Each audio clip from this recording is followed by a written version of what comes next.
જ્યારે જ્યારે યજ્ઞ કરે ત્યારે ત્યારે બ્રાહ્મણોને દક્ષિણામાં રાજ્ય આપી દે, અયોધ્યાનું રાજ્ય દક્ષિણામાં આપી દે, એવી ચર્ચા છે.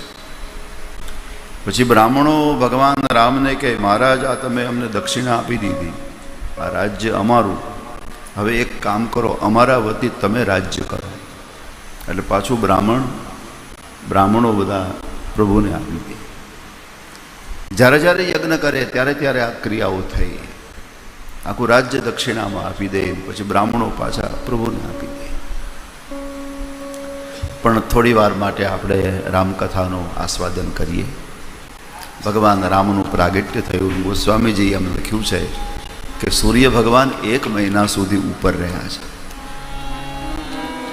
માસ દિવસ કર દિવસ ભાવ, એનો મરમ ન જાને હું કોઈ, રથ સમેત રવિ થા કે નિશા કવન વિધિ હો. 1 મહિના સુધી સૂર્ય ઉપર રહે. આમ તો પ્રકૃતિનો નિયમ ભંગ થાય છે. 1 મહિના સુધી ભગવાન સૂર્ય ઉપર રહે, 1 મહિના સુધી રાત ન થાય, કેવી રીતે બની શકે?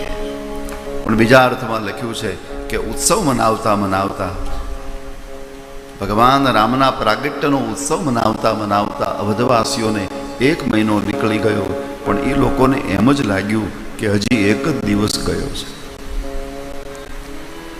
આનંદના દિવસો તુરંત પૂરા થાય છે. અમને ઘણીવાર એવું સાંભળવા મળે કે આ 7 દિવસ ક્યાં નીકળી ગયા ખબર નહીં. આ આનંદના દિવસો છે. એ અર્થમાં 1 મહિના સુધી ભગવાન સૂર્ય અને ભગવાન રામે ઘણી બાળ લીલા કરી છે. બાલચરિત પ્રભુ બહુવિધિ કિન્હા, બાલચરિત પ્રભુ બહુવિધિ. ઘણી રીતે પરમાત્મા એ બાળચરિત્ર. રામાવતારમાં રામાયણમાં ઉલ્લેખ છે, ભગવાન શંકરજી કાગભૂષણની સાથે દર્શન કરવા આવ્યા. કાગભૂષણજી ચેલો બન્યા છે, ભગવાન શંકર ગુરુ બન્યા છે, એ રૂપમાં આવ્યા છે. અને બેયના ઈષ્ટદેવ રામ છે. ભગવાન શંકરે પણ રામાયણમાં એમ કહ્યું છે કે મારા ઈષ્ટદેવ રામ છે. સોઈ મમ ઈષ્ટ દેવ, સોઈ મમ ઈષ્ટ દેવ રઘુવીરા. શિવજી બોલ્યા કે મારા ઈષ્ટદેવ કોણ? બોલે રઘુવીર છે. અને રામાયણમાં કાગભૂષણજી જેમ કહે છે બાલક રામ. ઈષ્ટદેવ મમ બાલક રામ. બાલક રામ, ઈષ્ટદેવ મમ બાલક રામ. શોભા ભૂષણ કોટિ શતકામ, શોભા ભૂષણ કોટિ શતકામ.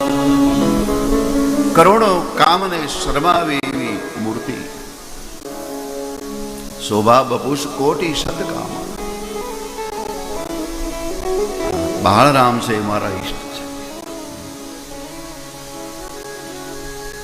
પછી ભગવાન શંકર તો દર્શન કરીને કૈલાસે ગયા, કાગભૂષણની રોકાઈ ગયા, કાગડો બન્યો. એ તો કાગ રૂપમાં જ હતા ને.